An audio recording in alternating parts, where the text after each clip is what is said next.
attitude, or should I say disposition that was there during the Moi period or during the post-independence period up to the 2010 Constitution.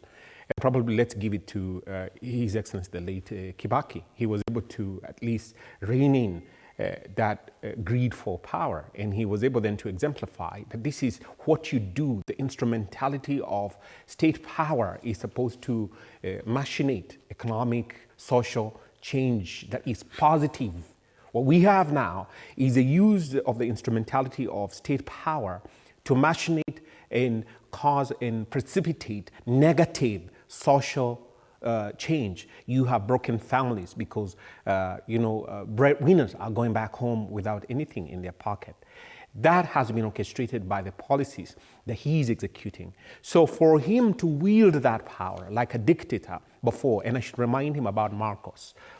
And Marcos in the Philippines, and his own wife, Imelda had all these thousands of pairs of shoes because they wanted to display this opulence because they had arrived at their position in power. So we have a president who is still fixated with that history of a dictatorial president, as opposed to a leader who is under the Constitution.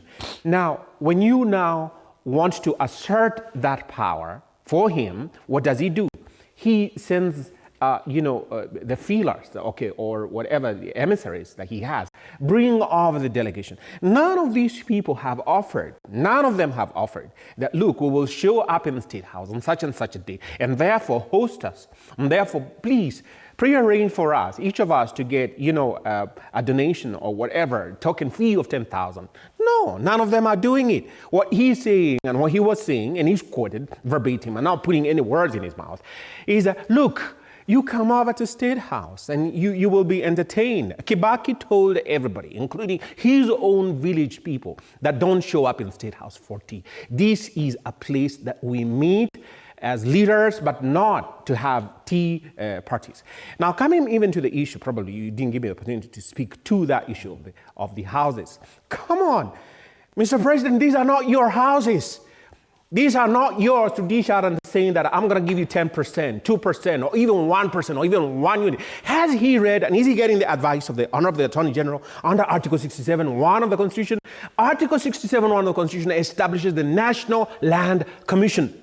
The National Land Commission Act under Section 3 thereof says that the National Land Commission is going to manage those assets and resources that are for the nation and the county government.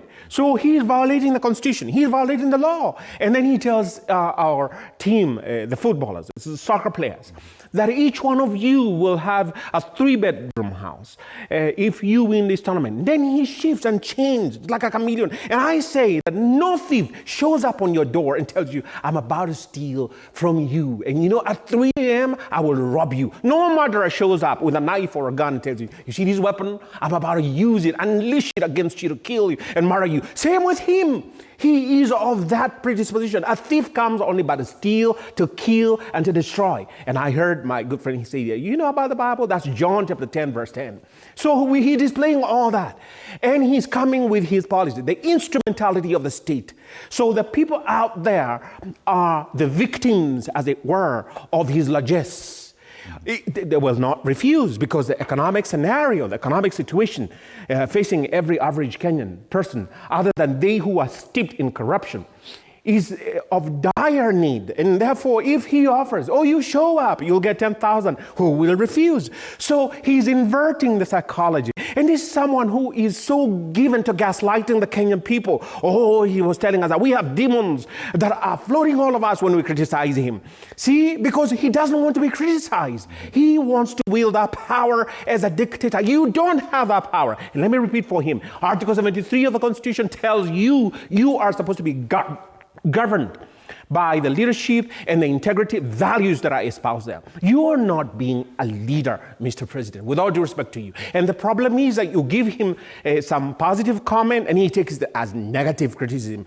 As a people, as a nation, we ask ourselves, did we vote you in there to go and play politics? Which is why I differ with my friend to say that, well, of a politician, expect politics. But we elected you into the position of a president. All right. Have you forgotten that? The presidency is supposed to be the office by means of which you unite the Kenyan people, whether they voted for you or they didn't vote for you. Now to tell people who are in the class of teachers that we will give you 20% of this affordable housing. Excuse me, by what faith, by what authority do you do that? Are you the one constructing those houses? Is that your penny or shilling that is being expended there? But you want to say, this is my project. For heaven's sake, Kenyans are being taxed under the yoke of your policy to have those houses. And then you dare take them. You don't give them the opportunity to say that, I want that house as well. Well, I could resell it. But you have the cheek and the audacity to tell 20% I'll give you. Oh, you struck a players, I'll give you these houses. Who are you? All right. These are the questions we're asking. Is the president